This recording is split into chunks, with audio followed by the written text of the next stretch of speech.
Quantas almas se revelam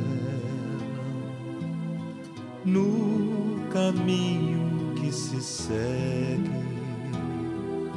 quanta alegria em tantos lábios que pedem, quantas almas se revelam. Boa noite a todos. Quero dizer, antes de tudo, da minha alegria de voltar a este templo. Uma alegria imensa estar aqui nos Trabalhadores de Jesus. Cada dia que a gente chega aqui, uma novidade. É uma sala nova. É a modificação agora ali, né, da biblioteca. Olha, tem sempre uma coisa boa acontecendo nessa casa. Isso materialmente falando. Imagine espiritualmente falando o que não vem acontecendo de bom para aqui, para este templo. E estão todos de parabéns, não só a diretoria, como seus trabalhadores, como seus frequentadores, porque muitas vezes a gente não imagina, faz uma coisinha acanhada e depois a gente vai ver, meu Deus, eu podia ter feito um salão, agora já está pequeno este, né? Então, todos estão de parabéns porque a casa está aumentando e Jesus, com certeza, vai mandar a gente para aqui. Não vai ficar espaço vazio, não. Então, um prazer estar aqui com vocês, essa cidade tão bela, né? Para falar de família. Claro que a família cabofriense é maravilhosa, hospitaleira. Eu falo isso porque já venho a Cabo Frio há muito tempo, né? Desde mais jovem, porque continuo, né? E sempre gostei, sempre minha esposa, minha filha, a gente vinha para cá, era pequena, hoje é uma mulher casada, e a gente já gostava dessa cidade, continua gostando, vou morrer gostando de Cabo Frio, né? Então, família cabofriense é uma das partes de uma família universal, uma parcela daquela família que todos nós pertencemos, embora a gente ainda não tenha convicção disso. A gente normalmente pensa, minha família, quem é minha família? Meu pai, minha mãe, ou então minha mulher, meus filhos. Não, família somos todos. Ainda não nos tratamos como irmãos, mas um dia nos trataremos porque somos irmãos. Então a gente vai começar falando que como o dicionário define a palavra família. Vamos lá. Significado de família: grupo de pessoas que possuem relação de parentesco e habitam o mesmo lugar. Meu pai, minha mãe, né? São minha família. Pessoas cujas relações foram estabelecidas pelo casamento, por filiação ou pelo processo de adoção. Grupo de pessoas que compartilham os mesmos antepassados. Sentido figurado: grupos de indivíduos que encontram ligados por hábitos, costumes, comportamentos ou interesses oriundos de um mesmo local. A gente pode falar a família botafoguense, a família vascaína, flamenguista, né? A família. Grupo de indivíduos que possuem qualidades ou particularidades semelhantes.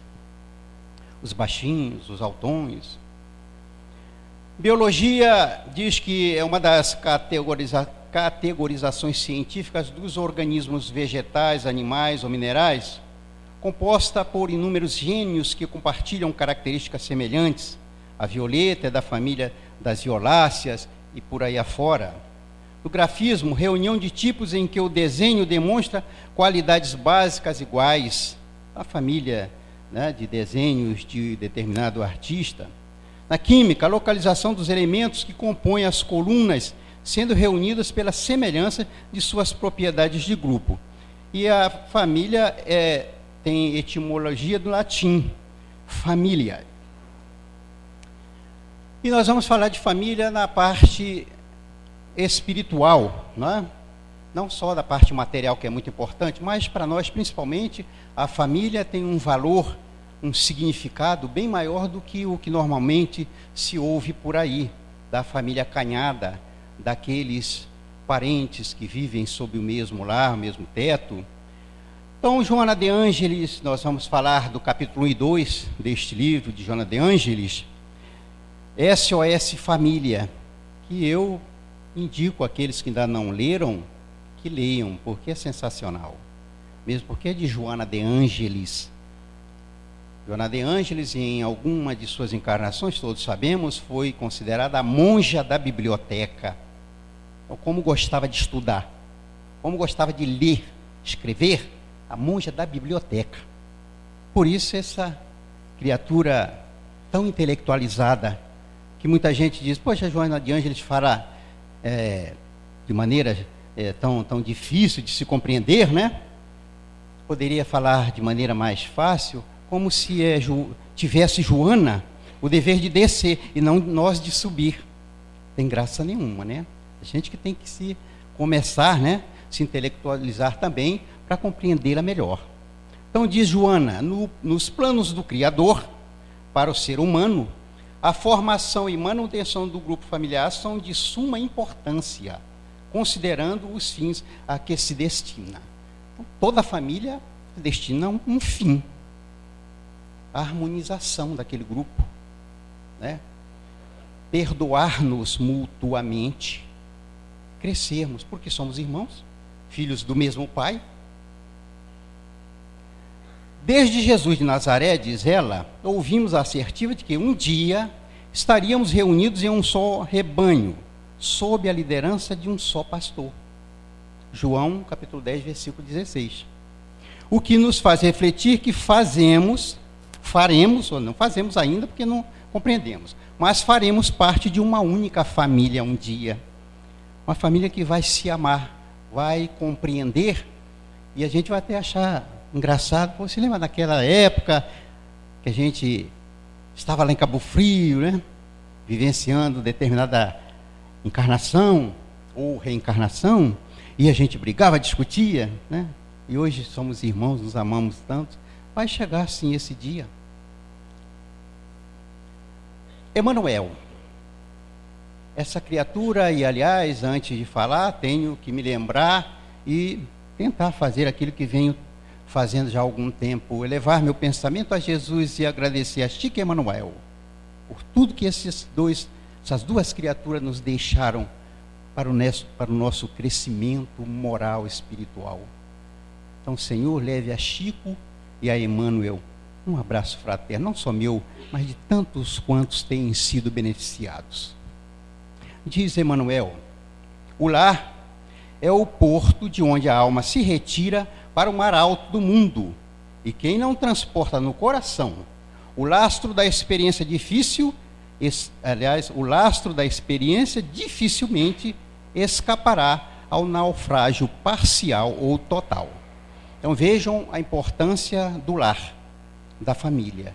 É do lar que a alma retira, sai para o mar alto da vida, das conquistas, e vai encontrar dificuldades, é claro, e se no lar não tiver, se ele não transportar, né, no coração o lastro da experiência do lar, uma experiência obviamente boa, que faça com esse ser se robusteça para enfrentar a dificuldade, dificilmente, diz Emanuel, escapará ao naufrágio parcial ou total. Vai se deixar arrastar pelas coisas do mundo. No mesmo livro que é Família, não é o SOS, esse aqui é Emanuel, no livro Família, e no capítulo intitulado Jesus em Casa, Emanuel nos diz, o lar é o santuário em que a bondade de Deus te situa. A bondade de Deus te situa. Dentro dele, nos fios da consanguinidade, recebes o teu primeiro mandato de serviço cristão. Então, no lar está nosso primeiro mandato, o nosso primeiro servicinho como cristão, como filho, como pai, como irmão, como que esteja. Mas é lógico, a gente começa como criança, como filho. Então, no lar está o nosso primeiro mandato de serviço cristão. E depois de criança, a gente vai crescendo, vai se tornando, e em cada etapa, a gente vai tendo esse mandato para desempenhar. Como a página disse ainda há pouco para a gente, né? Não te julgues, então, por isto, exonerado do dever de assistir a todos aqueles que, em plena aurora da vida humana, te defrontam a marcha. Se está conosco em nossa família, tem confusão no meio, ou tem amor, alguma coisa, mas algo justifica a presença de alguém em nossa família. Não é por acaso que está ao meu lado, meus irmãos, não é por acaso que eu estou no lar da minha mãe, do meu pai. Não existe acaso na lei divina. O perfeito não contém imperfeição. Todos eles aguardam-te a palavra de instrução e carinho, e a tua demonstração de solidariedade e amor. Todos que estão em volta de nós no lar esperam isso da gente, como nós também esperamos dos outros.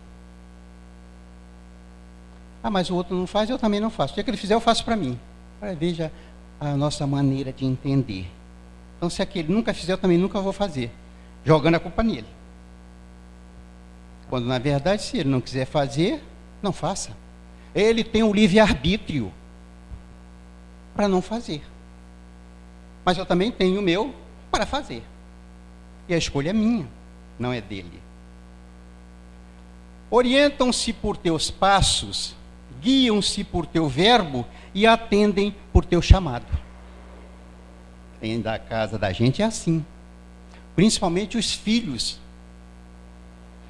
Às vezes a gente fala para o filho da gente, aqui em Cabo Frio não, sei que aqui não existe isso, o pessoal daqui é outro departamento. Mas lá para nossas bandas, existe aqueles que dizem, aqueles de nós, né? Não estamos saindo, tirando o nosso também não.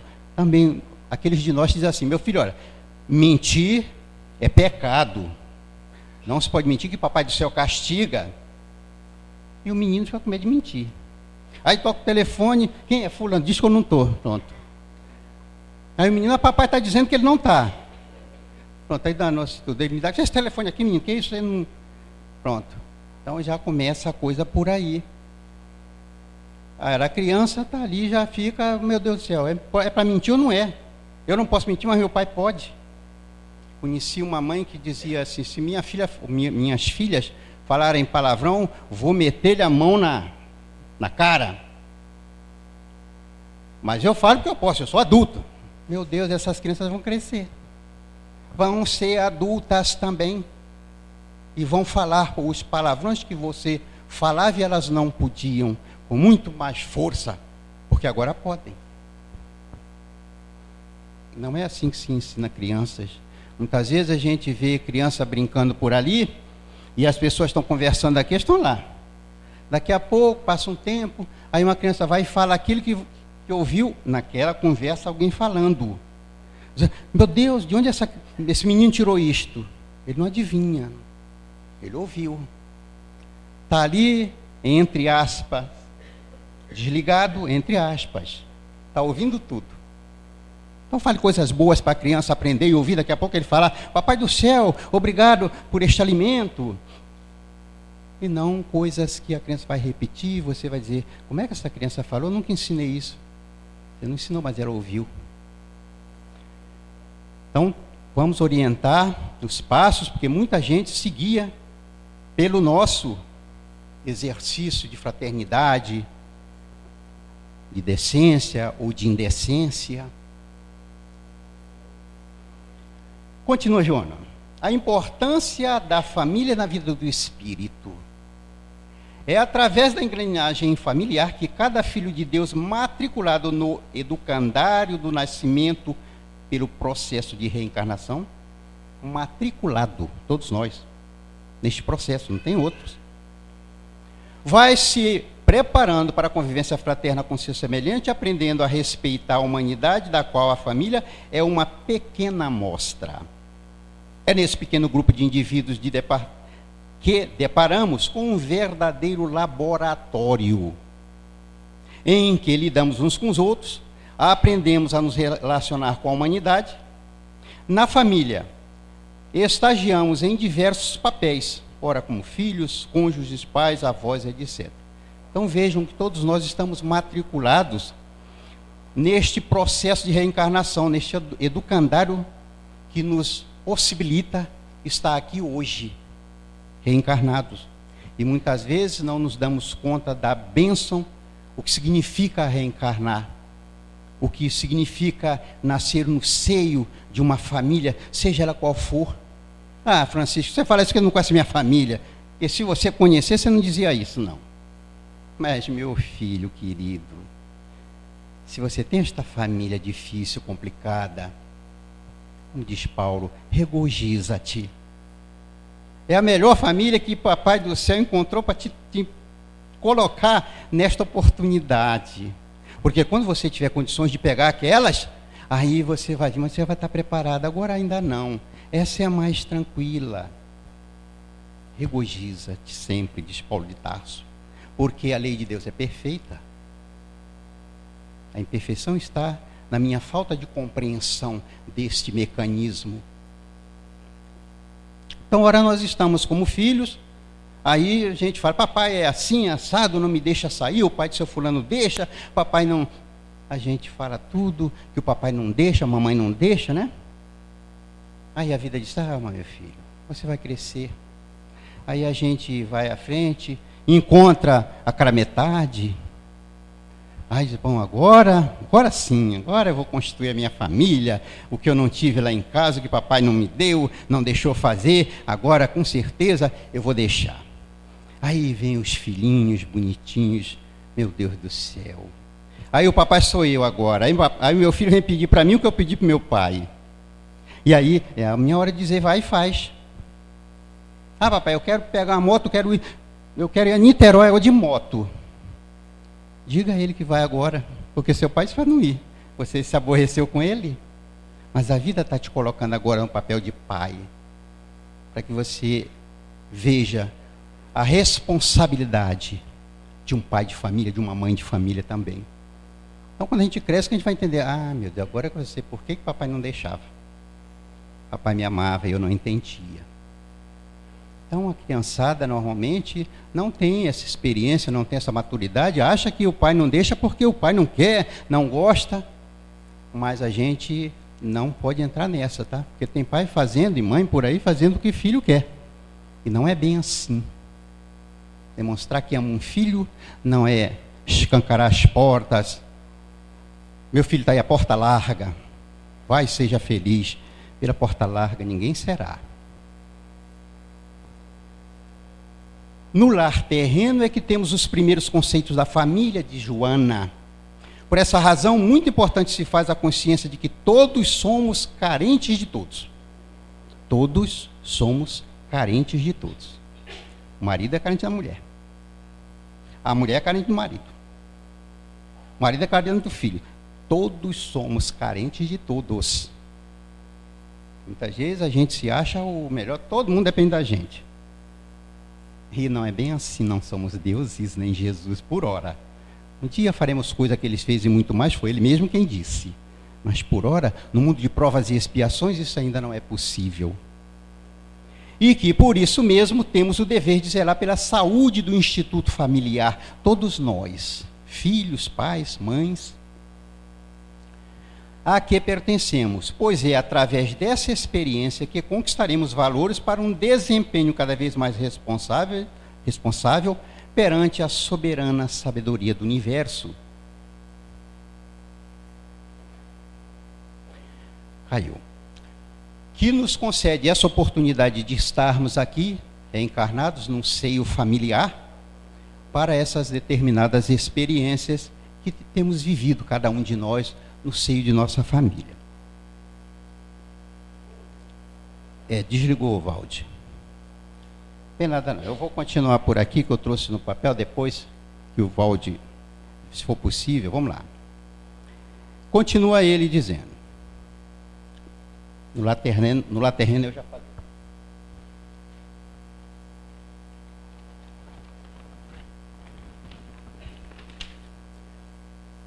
Em toda união conjugal, as responsabilidades são recíprocas, exigindo de cada nubente uma expressiva contribuição a benefício do êxito de ambos no terreno encetado, quer dizer, no terreno familiar.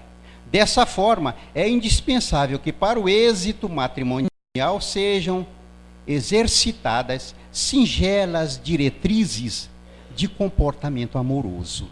Então, o lar tem suas regras de funcionamento também. Não pode ser de qualquer jeito. O lar tem que ter respeito, amor, renúncia, colaboração, tudo.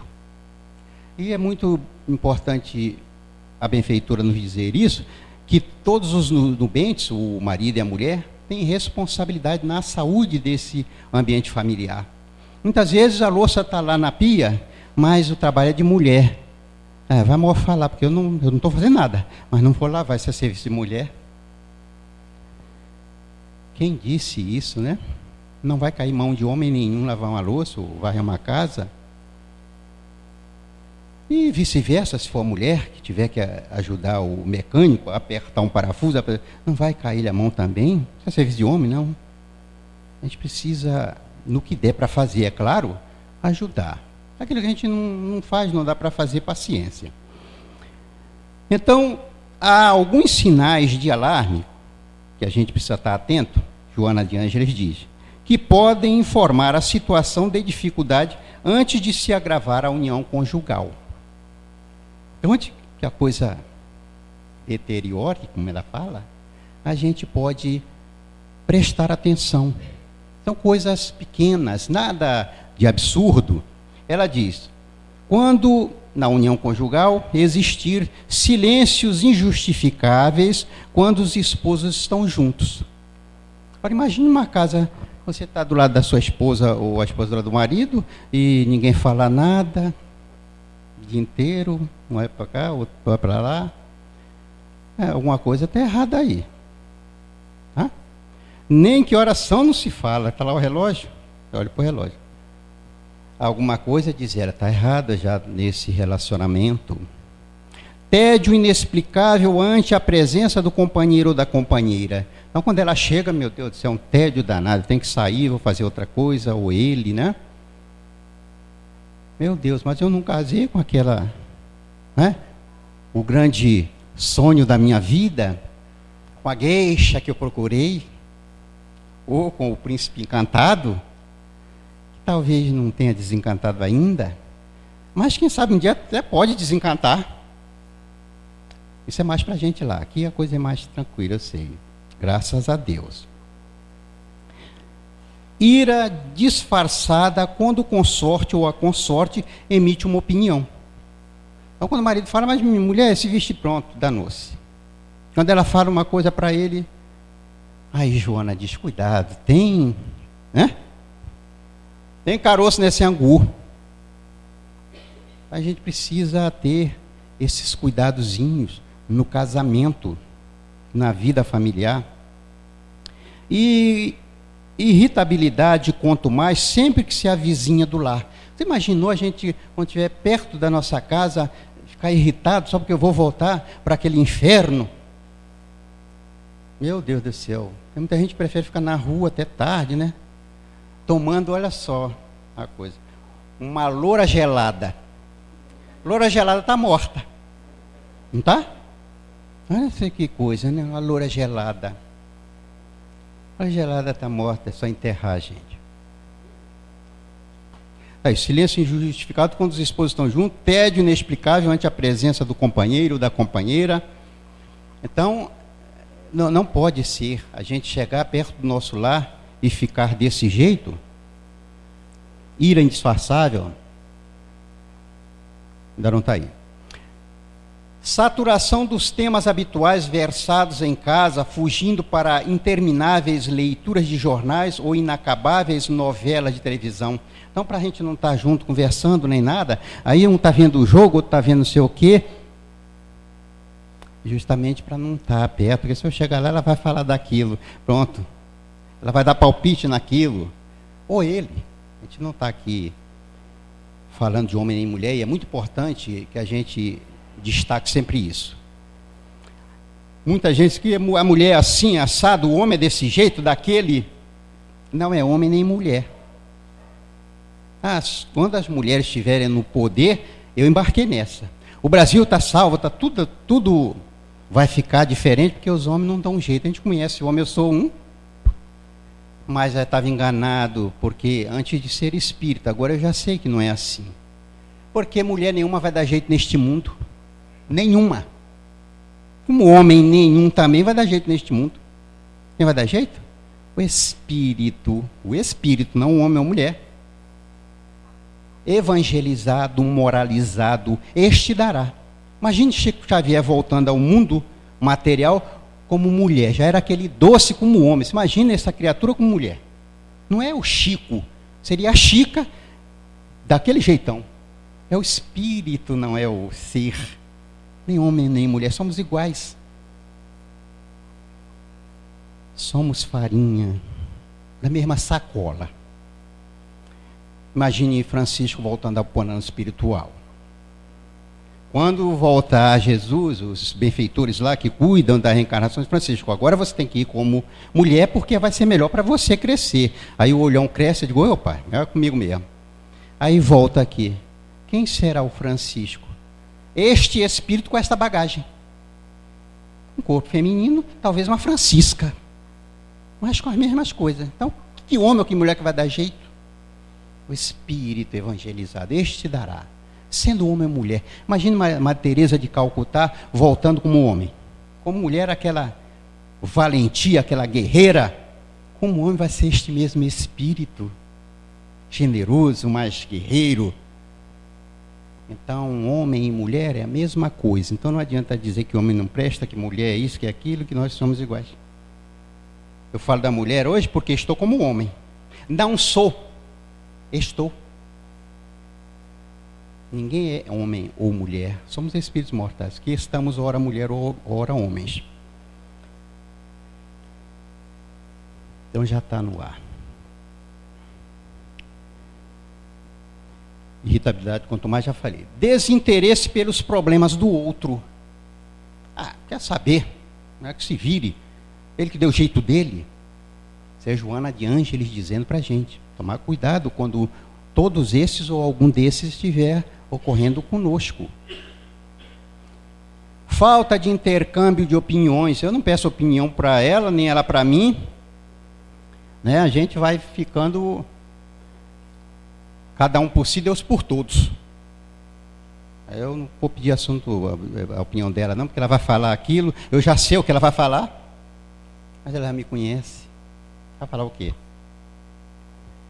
Atritos contínuos que ateiam fagulhas de irascibilidade, capazes de provocar incêndios em forma de agressão desta ou daquela maneira.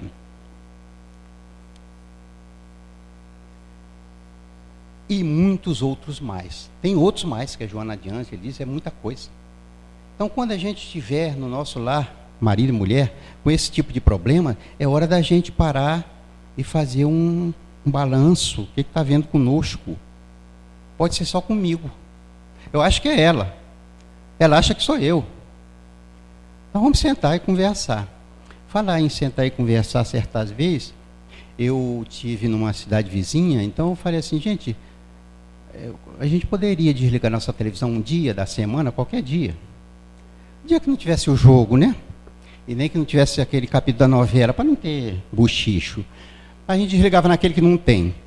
Aí, para bater um papo na família, né? Quanto tempo a gente não faz isso? É tudo corrido. Aí a gente estava todo mundo quieto, quando levantou uma menina pequena e disse assim, mas tio, todo mundo olhou assim, para falar do quê? Aí pronto, ele disse, danou-se. É isso mesmo, e agora? Fala do quê? Eu disse, minha filha, de alguma coisa, o que é que você gostaria de falar? Aí ela disse logo, do colégio, das colegas dela, professora. Então vejam, as crianças também estão loucas para ter esse intervalo. E o pai dá uma atençãozinha para conversar na família qualquer dia. Fazer o culto do evangelho no lar juntos, né? Começa por aí. Vamos à frente. A família, continua Joana de Ângeles falando, tá? Isso é copiado do livro dela. A família é um departamento da justiça divina na terra. Olha só isto, gente. Um departamento da justiça divina na terra. Por isso que a gente diz, o perfeito não contém imperfeição. Nós estamos aqui num do departamento da justiça, cumprindo nossa pena.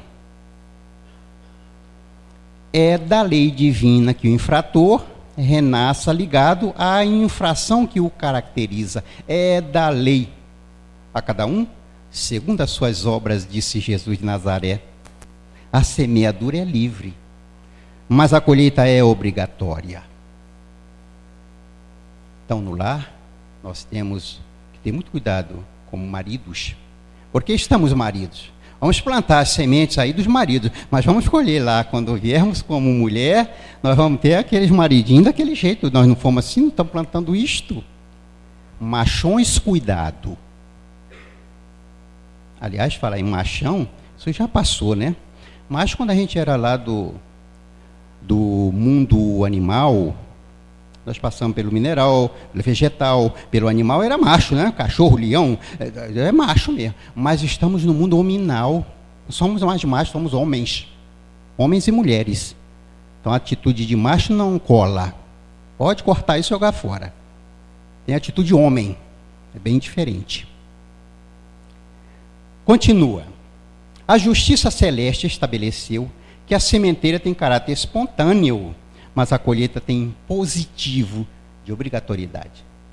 Impositivo, não há como fugir. No mundo espiritual não tem jeitinho brasileiro. É até 7 horas, né? Não tem jeitinho brasileiro. Vamos ser chamados à prestação de contas, não tem outra saída. O esposo negligente de ontem, hoje recebe no lar a antiga companheira nas vestes de filha ingrata e maldizente. Então não é à toa que aquela filhinha é daquele jeito. É porque ela faz parte do nosso coração, do nosso amor. Ela precisa de se harmonizar conosco. O esposo negligente de ontem. Aí agora, essa menina, eu faço tudo por ela, ela é assim assado. Esquece-se que tu tens um passado. Não reclame. Haja, trabalhe, renove-se. A nubente atormentada, que no passado desrespeitou o lar, acolhe nos braços, no presente, o esposo traído, vestindo as roupas de filho insidioso e cruel. Ah, aquele garoto, aquele filho, estou pagando meus pecados, né? Não é à toa, não. A lei de Deus não contém perfeição. Tudo perfeito. É esse menino aí, aquele filhinho que eu amo tanto, mas ele é daquele jeito com a mamãe. Não tem jeito, ô garoto. Ame-o. Ame-o. O companheiro do pretérito culposo se reivincula pela consanguinidade à vítima desesperada, reencontrando-a em casa como irmão impenitente e odioso. Por isso que a gente vê irmãos, às vezes, que não... É muito mais irmão de um outro lá da rua do que do dele de dentro de casa. Não é por acaso, não é à toa. Cobradores reencarnados junto às dívidas na província do Instituto da Família, dentro do lar. Quem deve quem? Sei lá. O que importa é quem deve quem. O importante é que possamos fazer hoje o melhor de nós, como pais, como maridos, como mulheres, como filhos. Porque filho só acha que papai é que deve fazer tudo para ele. E por falar em filho, né? Sempre quando fala uma coisa, puxa outra, né? Deixa eu ver o que tem na frente. Falar em filho, a gente hoje em dia tem visto cada coisa, que eu vou falar no fim, mais tarde. Vamos lá. Os filhos não são cópias xerox dos pais, que apenas produzem o corpo graças aos mecanismos do atavismo biológico. Lá no capítulo 2 do SOS Família. Então os filhos não são cópias fiéis do pai. Então ele não tem que ser como eu sou, cordato, bonzinho. Acreditem nisso, né? Faz de conta. As heranças e parecenças físicas são decorrentes dos gametas. No entanto, o caráter, a inteligência e o sentimento procedem do espírito, que se corporifica pela reencarnação sem maior dependência dos vínculos genéticos com os progenitores. Então, na família, todo mundo harmonioso, amigo, vem um daquele jeito. A bagagem que ele tem é essa. Bagagem moral, espiritual. E muitas vezes a gente quer cobrar dele o que cobramos do outro. Mas eu gosto mais desse filho. Pai não pode falar isso, nem mãe, hein? Eu gosto desse mais do que dele. Porque ele é assim, ele é caprichoso, ele é isso, ele é aquilo. Não faça isso com seu filho. Ele também é seu filho. Respeite-o como filho. Não puxe para este. Por mais que você fluidicamente sinta alguma coisa, não precisa falar. Eu tinha em mim isso. Minha mãe e meu pai dissessem que gostavam mais de um irmão meu do que a mim, eu ia pedir a ele explicação por quê.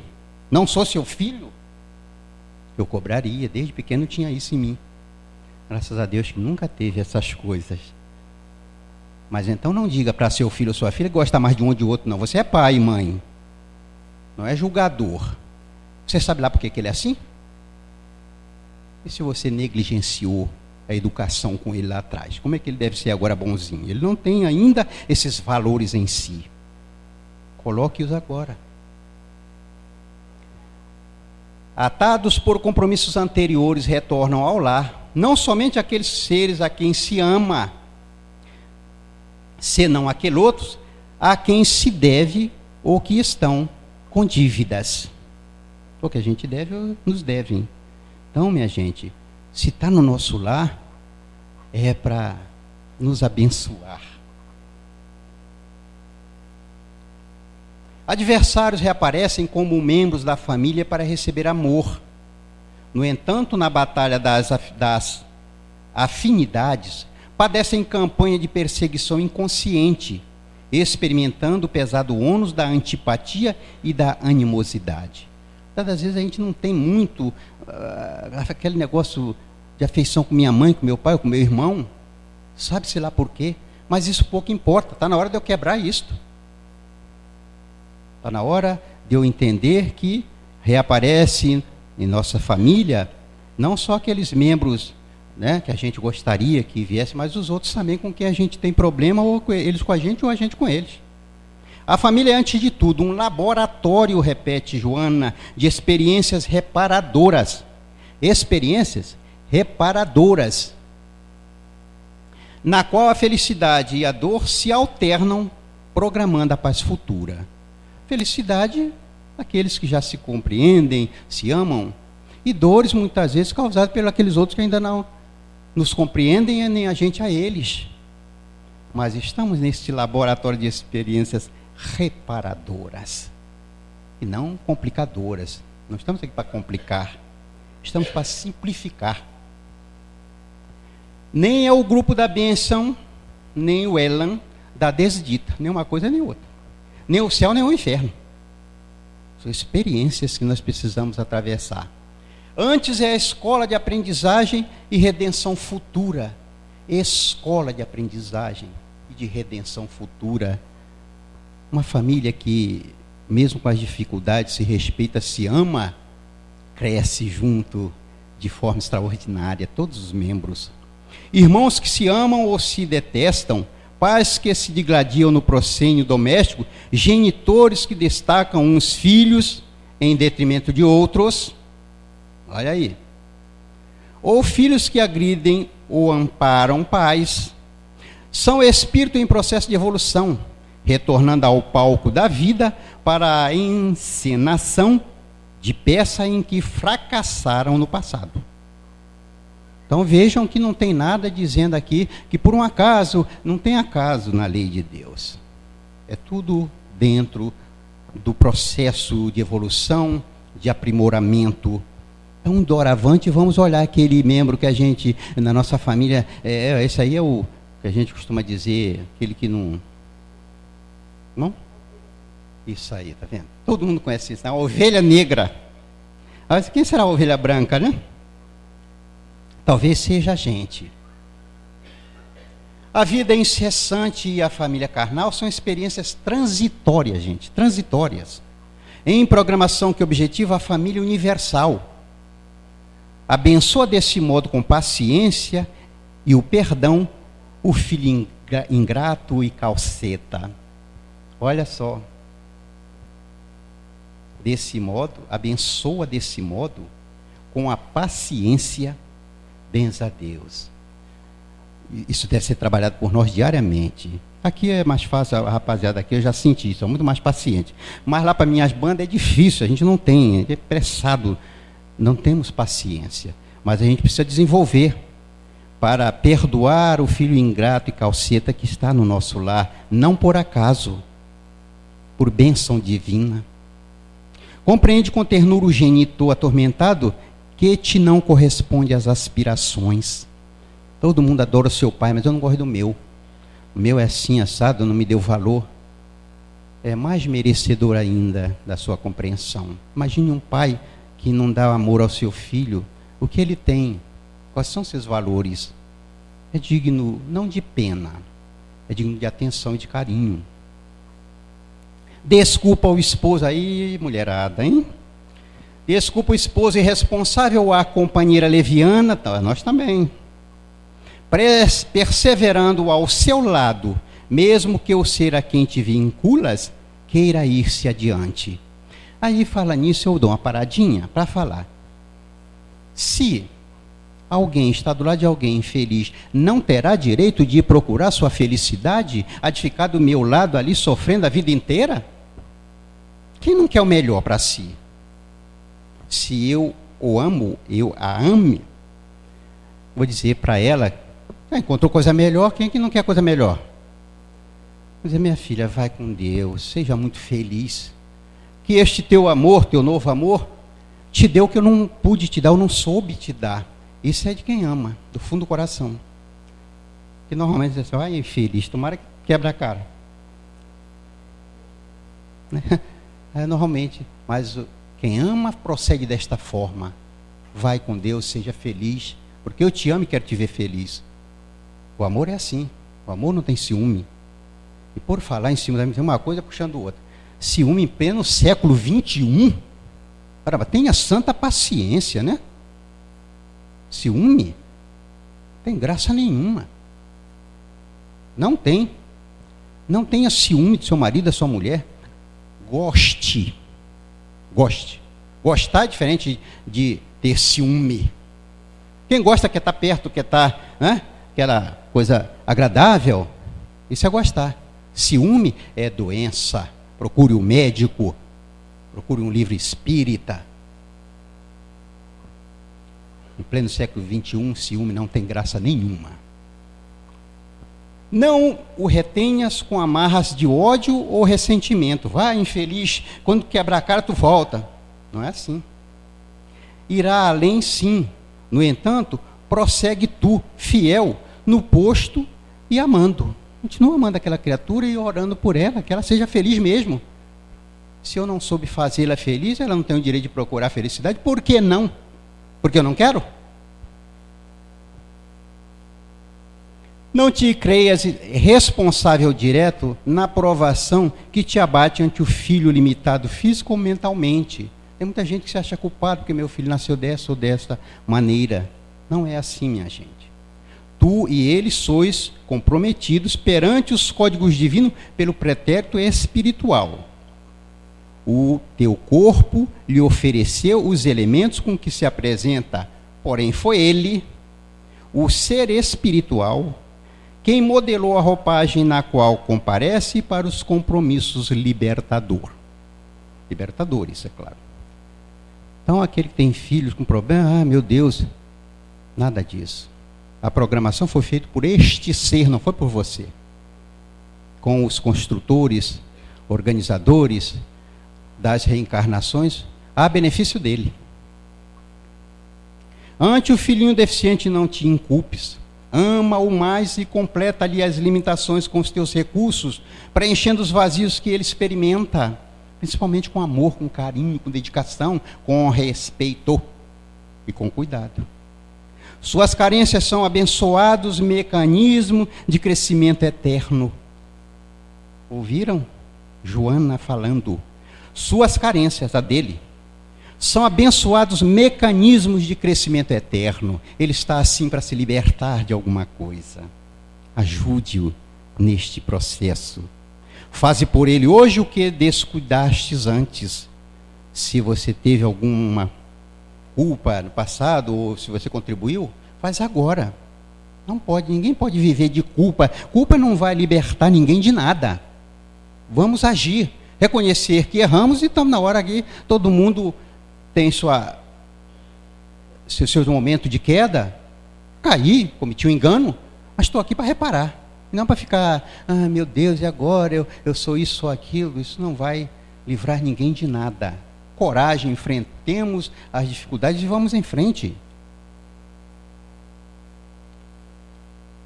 A vida em família é uma oportunidade sublime, que não deve ser descuidada ou malbaratada. Com muita propriedade e irretorquível sabedoria, afirmou Jesus ao doutor da lei: ninguém entrará no reino dos céus se não renascer de novo. E a doutrina espírita estabelece com segurança: nascer, morrer, nascer ainda e progredir sempre.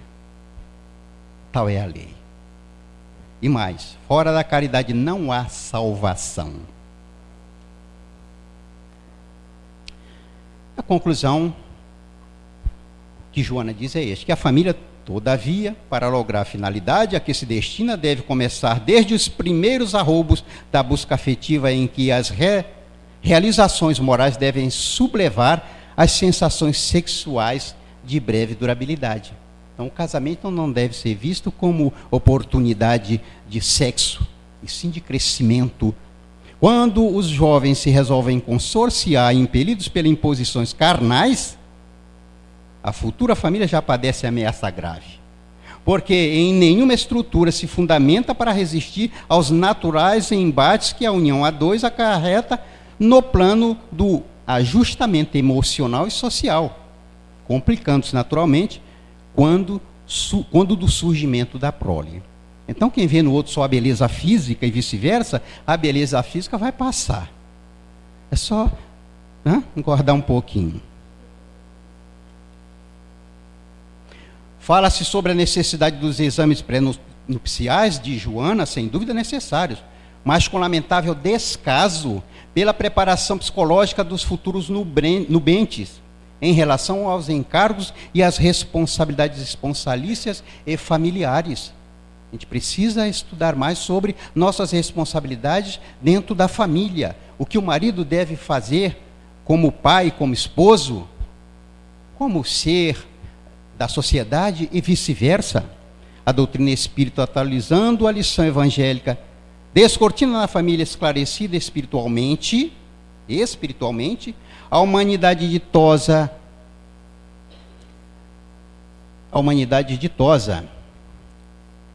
esclarecida espiritualmente, a humanidade ditosa do futuro promissor, sustentar a família, nos ensinamentos do Cristo e nas lições retas da conduta. Apesar da loucura generalizada que rompe em toda parte, é o mínimo dever que ninguém pode se eximir. Nenhum de nós, membros da família, esposo, esposa, filho, quem quer que seja. Importante não esquecer que o amor é de origem divina. Quanto mais se doa, mais multiplica sem jamais exaurir-se.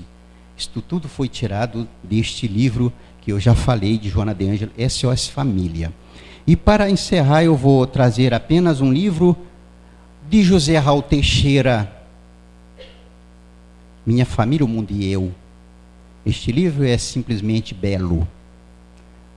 Raul pelo Espírito Camilo.